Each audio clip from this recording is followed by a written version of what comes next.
ಮೂಡ ಹಗರಣಕ್ಕೆ ಸಂಬಂಧಪಟ್ಟಂತೆ ಮೈಸೂರನ್ನ ನೆನಪು ಮಾಡ್ಕೊಂಡ್ರಿ. ಮೈಸೂರು ಬಿಟ್ಟು ಆಚೆ ಈಚೆ ಹೋಗಂಗಿಲ್ಲ. ಕಾರಣ ಹಗರಣಗಳ ತವರೂರಾಗ್ಬಿಟ್ಟಿದೆ ಮೈಸೂರು. ಮೂಡ ಬಳಿಕ ಈಗ KSOU ಕೂಡ ಅಕ್ರಮ ನಡೆದಿದೆಯಾ ಅನ್ನುವಂಥ ಪ್ರಶ್ನೆ. ಕರ್ನಾಟಕ ಸ್ಟೇಟ್ ಓಪನ್ ಯೂನಿವರ್ಸಿಟಿ ಕುಲಪತಿ ಶರಣಪ್ಪ ವಿರುದ್ಧ ಇಂಥದ್ದೊಂದು ಗಂಭೀರ ಆರೋಪ ಕೇಳೋದಕ್ಕೆ ಸಿಗ್ತಾ ಇದೆ. ಕಾನೂನು ವಿದ್ಯಾರ್ಥಿಯಿಂದ ದಾಖಲೆ ಬಿಡುಗಡೆಯಾಗಿದೆ. ಪುಟ್ಟಸ್ವಾಮಿ ಗೌಡರಿಂದ ದಾಖಲೆಗಳು ರಿಲೀಸ್ ಆಗಿದೆ ಅನ್ನೋದ್ರ ಡೀಟೇಲ್ ಸಿಗ್ತಾ ಇದೆ. ನೋಡಿ, ಕರ್ನಾಟಕ ಸ್ಟೇಟ್ ಓಪನ್ ಯೂನಿವರ್ಸಿಟಿ ಕಟ್ಟಡಗಳ ವರ್ಚುವಲ್ ಟೂರ್ಗೆ ಟೆಂಡರ್ ಕರೆಯಲಾಗಿತ್ತಂತೆ. ಇದರಲ್ಲಿ ಅಕ್ರಮ ಆಗಿದೆ ಅನ್ನೋದ್ರ ಬಗ್ಗೆ ಒಂದಷ್ಟು ದಾಖಲೆಗಳು ಬಿಡುಗಡೆಯಾಗಿದೆ. ಡೆಸ್ಕ್ಟಾಪ್ ಕಂಪ್ಯೂಟರ್ಗಳು ಪರ್ಚೇಸ್ ಮಾಡಿದ್ದಾರೆ. 100 ಡೆಸ್ಕ್ಟಾಪ್ ಕಂಪ್ಯೂಟರ್ಗಳು. ಇದಕ್ಕೆ 96,000 ರೂಪಾಯಿ ಬಿಲ್ ಮಾಡಿದ್ದಾರೆ. ಇಲ್ಲಿ ಅದ್ರ ಸ್ಪೆಸಿಫಿಕೇಶನ್ಗಳು ಕೂಡ ಮೆನ್ಷನ್ ಮಾಡಿದ್ದಾರೆ. ಯಾವ್ಯಾವ್ದು ಏನೇನು ಸ್ಪೆಸಿಫಿಕೇಶನ್ ಇರುತ್ತದೆ ಅಲ್ಲ ಡೆಸ್ಕ್ಟಾಪ್ಗಳಲ್ಲಿ ಅಂತ. ಇದೇ ಸ್ಪೆಸಿಫಿಕೇಶನ್ ಇರೋ ಡೆಸ್ಕ್ಟಾಪ್ ಕಂಪ್ಯೂಟರ್ಗಳು 46,000 47,000 ರೂಪಾಯಿಗೆ ಸಿಗುತ್ತೆ. 96,000 ಬಿಲ್ ಮಾಡಿದ್ದಾರೆ ಇವರು ಒಂದೊಂದು ಡೆಸ್ಕ್ಟಾಪ್ಗಳಿಗೆ. ಆಯ್ತಾ, ಇದಿಷ್ಟೇ ಅಲ್ಲ ಸರ್. ನೋಡಿ, ಮಾನಸ ಕಟ್ಟಡ ಅಂತ ಅಂದ್ಬಿಟ್ಟು ಇದೆ Karnataka state open university building ಒಳಗಡೆ. ಮಾನಸ ಕಟ್ಟಡ ಅಂತಿದೆ. ಅದ್ರ ಅಪ್ಗ್ರೇಡೇಷನ್ಗೆ 7 ಕೋಟಿ ಬಿಲ್ ಮಾಡಿದ್ದಾರೆ. ಬರೀ ಕಿಟಕಿ ಹಾಕಿ ಬಾಗ್ಲುಗಳು ಹಾಕೋಕೆ. ಆಲ್ರೆಡಿ ಎಕ್ಸಿಸ್ಟೆಡ್ ಕಟ್ಟಡ ಇದು. ಆಲ್ರೆಡಿ ಹಿಂದೆ ಇದ್ದಂತ ಕಟ್ಟಡಕ್ಕೆ ಇವರು ಅಪ್ಗ್ರೇಡೇಷನ್ ಹೆಸರಲ್ಲಿ ಬರೀ ಹೊಸ ಕಿಟಕಿ ಬಾಗ್ಲುಗಳು ಹಾಕ್ಬಿಟ್ಟು 7 ಕೋಟಿ ರೂಪಾಯಿ ಬಿಲ್ ಮಾಡಿದ್ದಾರೆ. ಇದಕ್ಕೆ ಕಟ್ಬೋದು ಸರ್. ನಾನು ಅದನ್ನೇ ಹೇಳ್ತಾ ಇರೋದು. ಇವ್ರು ಇನ್ನೊಂದೇನ್ ಮಾಡ್ತಾರೆ ಗೊತ್ತಾ, ನೀವು ಹೇಳ್ತಿರಲ್ವಾ, ಫೈನಾನ್ಸ್ ಕಮಿಟಿ ಪ್ರೊಸೀಡಿಂಗ್ಸ್ ಮತ್ತೆ ಆನ್ಯುವಲ್ ರಿಪೋರ್ಟ್ಗಳನ್ನ ಅಫಿಷಿಯಲ್ ವೆಬ್ಸೈಟ್ ಅಲ್ಲಿ ಇವರು ಅಪ್ಲೋಡ್ ಮಾಡಬೇಕು. ಈ ವಿಚಾರಗಳೆಲ್ಲ ಹೊರಗಡೆ ಬರ್ತವೆ ಅಂತ ಹೇಳಿ ಇವರು ಮೂಡ ಹಗರಣಕ್ಕೆ ಸಂಬಂಧಪಟ್ಟಂತೆ ಮೈಸೂರನ್ನ ನೆನಪು ಮಾಡ್ಕೊಂಡ್ರಿ. ಮೈಸೂರು ಬಿಟ್ಟು ಆಚೆ ಈಚೆ ಹೋಗಂಗಿಲ್ಲ. ಕಾರಣ ಹಗರಣಗಳ ತವರೂರಾಗ್ಬಿಟ್ಟಿದೆ ಮೈಸೂರು. ಮೂಡ ಬಳಿಕ ಈಗ KSOU ಕೂಡ ಅಕ್ರಮ ನಡೆದಿದೆಯಾ ಅನ್ನುವಂಥ ಪ್ರಶ್ನೆ. ಕರ್ನಾಟಕ ಸ್ಟೇಟ್ ಓಪನ್ ಯೂನಿವರ್ಸಿಟಿ ಕುಲಪತಿ ಶರಣಪ್ಪ ವಿರುದ್ಧ ಇಂಥದ್ದೊಂದು ಗಂಭೀರ ಆರೋಪ ಕೇಳೋದಕ್ಕೆ ಸಿಗ್ತಾ ಇದೆ. ಕಾನೂನು ವಿದ್ಯಾರ್ಥಿಯಿಂದ ದಾಖಲೆ ಬಿಡುಗಡೆಯಾಗಿದೆ. ಪುಟ್ಟಸ್ವಾಮಿ ಗೌಡರಿಂದ ದಾಖಲೆಗಳು ರಿಲೀಸ್ ಆಗಿದೆ ಅನ್ನೋದ್ರ ಡೀಟೇಲ್ ಸಿಗ್ತಾ ಇದೆ. ನೋಡಿ, ಕರ್ನಾಟಕ ಸ್ಟೇಟ್ ಓಪನ್ ಯೂನಿವರ್ಸಿಟಿ ಕಟ್ಟಡಗಳ ವರ್ಚುವಲ್ ಟೂರ್ಗೆ ಟೆಂಡರ್ ಕರೆಯಲಾಗಿತ್ತಂತೆ. ಇದರಲ್ಲಿ ಅಕ್ರಮ ಆಗಿದೆ ಅನ್ನೋದ್ರ ಬಗ್ಗೆ ಒಂದಷ್ಟು ದಾಖಲೆಗಳು ಬಿಡುಗಡೆಯಾಗಿದೆ. ಡೆಸ್ಕ್ಟಾಪ್ ಕಂಪ್ಯೂಟರ್ಗಳು ಪರ್ಚೇಸ್ ಮಾಡಿದ್ದಾರೆ. 100 ಡೆಸ್ಕ್ಟಾಪ್ ಕಂಪ್ಯೂಟರ್ಗಳು. ಇದಕ್ಕೆ 96,000 ರೂಪಾಯಿ ಬಿಲ್ ಮಾಡಿದ್ದಾರೆ. ಇಲ್ಲಿ ಅದ್ರ ಸ್ಪೆಸಿಫಿಕೇಶನ್ಗಳು ಕೂಡ ಮೆನ್ಷನ್ ಮಾಡಿದ್ದಾರೆ. ಯಾವ್ಯಾವ್ದು ಏನೇನು ಸ್ಪೆಸಿಫಿಕೇಶನ್ ಇರುತ್ತದೆ ಅಲ್ಲ ಡೆಸ್ಕ್ಟಾಪ್ಗಳಲ್ಲಿ ಅಂತ. ಇದೇ ಸ್ಪೆಸಿಫಿಕೇಶನ್ ಇರೋ ಡೆಸ್ಕ್ಟಾಪ್ ಕಂಪ್ಯೂಟರ್ಗಳು 46,000 47,000 ರೂಪಾಯಿಗೆ ಸಿಗುತ್ತೆ. 96,000 ಬಿಲ್ ಮಾಡಿದ್ದಾರೆ ಇವರು ಒಂದೊಂದು ಡೆಸ್ಕ್ಟಾಪ್ಗಳಿಗೆ. ಆಯ್ತಾ, ಇದಿಷ್ಟೇ ಅಲ್ಲ ಸರ್.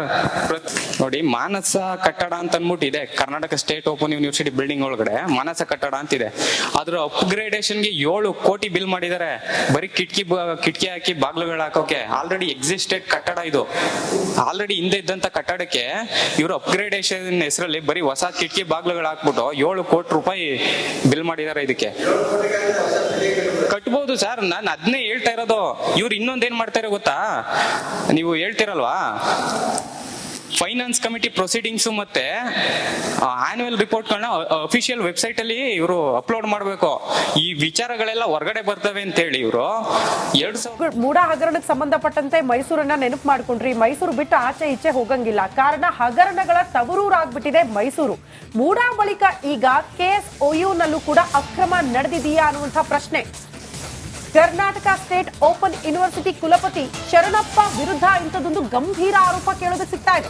ಕಾನೂನು ವಿದ್ಯಾರ್ಥಿಯಿಂದ ದಾಖಲೆ ಬಿಡುಗಡೆಯಾಗಿದೆ. ಪುಟ್ಟಸ್ವಾಮಿ ಗೌಡರಿಂದ ದಾಖಲೆಗಳು ರಿಲೀಸ್ ಆಗಿದೆ ಅನ್ನೋದ್ರ ಡೀಟೇಲ್ ಸಿಗ್ತಾ ಇದೆ.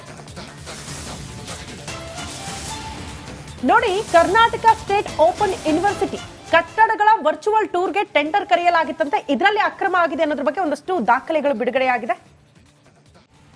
ಡೆಸ್ಕ್ಟಾಪ್ ಕಂಪ್ಯೂಟರ್ಗಳು ಪರ್ಚೇಸ್ ಮಾಡಿದ್ದಾರೆ. 100 ಡೆಸ್ಕ್ಟಾಪ್ ಕಂಪ್ಯೂಟರ್ಗಳು. ಇದಕ್ಕೆ 96,000 ರೂಪಾಯಿ ಬಿಲ್ ಮಾಡಿದ್ದಾರೆ.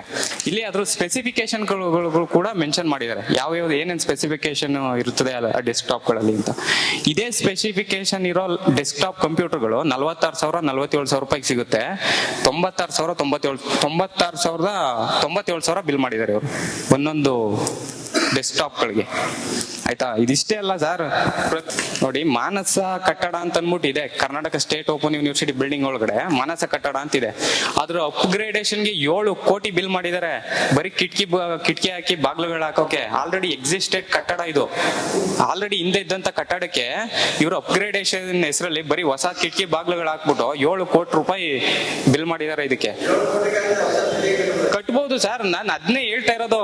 ಇವ್ರು ಇನ್ನೊಂದೇನ್ ಮಾಡ್ತಾರೆ ಗೊತ್ತಾ, ನೀವು ಹೇಳ್ತಿರಲ್ವಾ ಫೈನಾನ್ಸ್ ಕಮಿಟಿ ಪ್ರೊಸೀಡಿಂಗ್ಸ್ ಮತ್ತೆ ಆನ್ಯುವಲ್ ರಿಪೋರ್ಟ್ಗಳನ್ನ ಅಫಿಷಿಯಲ್ ವೆಬ್ಸೈಟ್ ಅಲ್ಲಿ ಇವರು ಅಪ್ಲೋಡ್ ಮಾಡಬೇಕು. ಈ ವಿಚಾರಗಳೆಲ್ಲ ಹೊರಗಡೆ ಬರ್ತವೆ ಅಂತ ಹೇಳಿ ಇವರು ಸಂತೋಷ್ ಲಾಡ್ ಅವರ ಹಿಂದೂ ಸ್ಟೋರಿಗಳ ಬಗ್ಗೆ ಹೇಳ್ತಾ ಇದ್ದಾರೆ. ಅಂದ್ರೆ ಹಿಂದೂ ಪದ ಹುಟ್ಟಾಕಿದ್ದೇ ಯಾವುದು ಕಾಂಗ್ರೆಸ್ ಅಂತ ಹೇಳಿ. ಇದು ಹೆಂಗಾಗಿದೆ ಅಂತ ಹೇಳಿದ್ರೆ, ಭಾರತವನ್ನು ಕಂಡುಹಿಡಿದವನು ಯಾರು ಅಂತ ನಮ್ಗೆ ಕಲಿಸಿದ್ಯಾರು ಹೇಳಿ? ಯಾರು ಹೇಳಿ? ಭಾರತ ಕಂಡುಹಿಡಿದ ವಾಸ್ಕೋ ಡ ಗಾಮ ಅಂತ ಹೇಳ್ತೀವಿ. ಯಾವ ವಾಸ್ಕೋ ಡ ಗಾಮ ರೀ ಭಾರತವನ್ನ ಕಂಡುಹಿಡಿದದ್ದು? ನನ್ನ ಮಗ ಬಂದಿದ್ದಷ್ಟೇ ಭಾರತಕ್ಕೆ. ಭಾರತ ಇತ್ತು ಮೊದಲೇ,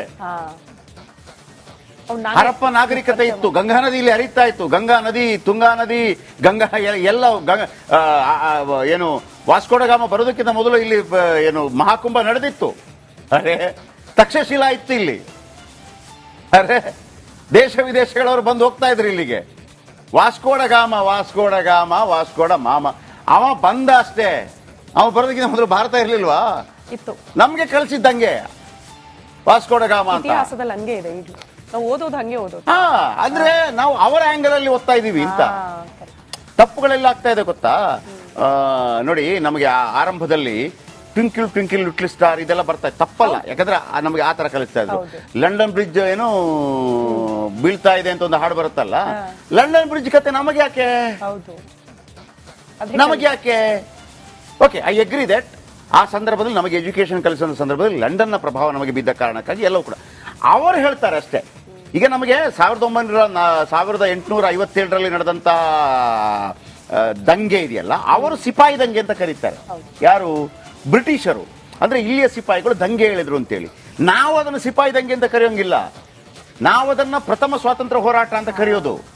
ಇದು ಹೆಂಗೆ ಅಂತಂದ್ರೆ, POK ಇದೆಯಲ್ಲ, ನಾವು ಕರೆಯೋದನ್ನ ಪಾಕಿಸ್ತಾನ್ ಆಕ್ಯುಪೈಡ್ ಕಾಶ್ಮೀರ್ ಅಂತ, ಅವರು ಕರೆಯೋದು ಆಜಾದ್ ಕಾಶ್ಮೀರ್ ಅಂತ. ನಾವು ಅಲ್ಲಿ ತಪ್ಪಾಗಿದ್ದೀವಿ. ಸೊ ಹಿಂದೂ ಪದ ಅನ್ನುವಂಥದ್ದು ಮೊದಲು ಇರಲಿಲ್ಲ. ಮೂರ್ಖ ಶಿಖಾಮಣಿ ಆ ಮನುಷ್ಯ ಆ ಲೆಕ್ಕದಲ್ಲಿ ನೋಡಿದ್ರೆ. ನನಗೆ ಸಂತೋಷ್ ಲಾಡ್ ಅವರ ಪಾಂಡಿತ್ಯದ ಬಗ್ಗೆ, ಆಮೇಲೆ ಅವರು ಮಾತಾಡಿದಂಥ ರೀತಿ, ಯಾರೇ ಆಗಿರಲಿ ಪ್ರಧಾನಮಂತ್ರಿಗಳನ್ನು ಕ್ವಶನ್ ಮಾಡಬಾರ್ದು ಅಂತ ಏನಿಲ್ಲ. ಕ್ವಶನ್ ಮಾಡಿದಂಥ ರೀತಿ, ಅವ್ರು ಹೇಳಿದಂಥ ರೀತಿ ನೋಡ್ರಿ, 57 ಲಕ್ಷ ಕೋಟಿ ಇತ್ತು, ಇವತ್ತು ಏನು 200 ಲಕ್ಷ ಕೋಟಿ ಸಾಲ ಆಗಿದೆ. ಈ ಪ್ರಶ್ನೆಗಳೆಲ್ಲ ಓಕೆ. ಆದ್ರೆ ಹಿಂದೂ ಪದ ಮೊದಲಿರ್ಲಿಲ್ಲ ಅಂತ ಹೇಳುವಾಗ ಬಹಳ ಒಂದು ರೀತಿಯಲ್ಲಿ ಅದೊಂಥರ ಕಾಮಿಡಿ ಪೀಸ್ ಆಗ್ಬಿಟ್ರು. ಅದರ ಬಗ್ಗೆ ಮಾತಾಡ್ತೀನಿ. ಅಭಿಷೇಕ್ ಅದರ ಬಗ್ಗೆ ಹೆಚ್ಚಿನ ಮಾಹಿತಿ ಕೊಡ್ತಾರೆ. ವೀರೇಶ್ ಬೆಂಗಳೂರಿನ ಕಲುಷಿತ ನೀರ ಬಗ್ಗೆ ಹೆಚ್ಚಿನ ಮಾಹಿತಿ ಕೊಡ್ತಾರೆ. ಯಾಕಂದ್ರೆ ಅಲ್ಲಿ ಭೂತ ಚೇಷ್ಟೆ ಅಂದ್ಕೊಂಡ್ರಂತೆ ಆರಂಭದಲ್ಲಿ, ನೋಡಿದ್ರೆ ವಿರಾಟ್ ಕೊಹ್ಲಿ ಅಲ್ಲ, ಈ ಕೊಹ್ಲಿ ಏನು ಅಂತ ಹೇಳ್ತೀನಿ. ವಿನೋದ್ ಮೈಸೂರು ಮುಡಾ ಸೈಟ್, ಇದು ವೆರಿ ಇಂಪಾರ್ಟೆಂಟ್. ಇಲ್ಲಿ ತನಕ ನಾವು ಮುಡಾಕ್ರಮ ಹಾಗಿದ್ರೆ ಮೈಸೂರಲ್ಲಿ ನ್ಯಾಯಯುತವಾಗಿ ಪ್ರಾಮಾಣಿಕವಾಗಿ ಆ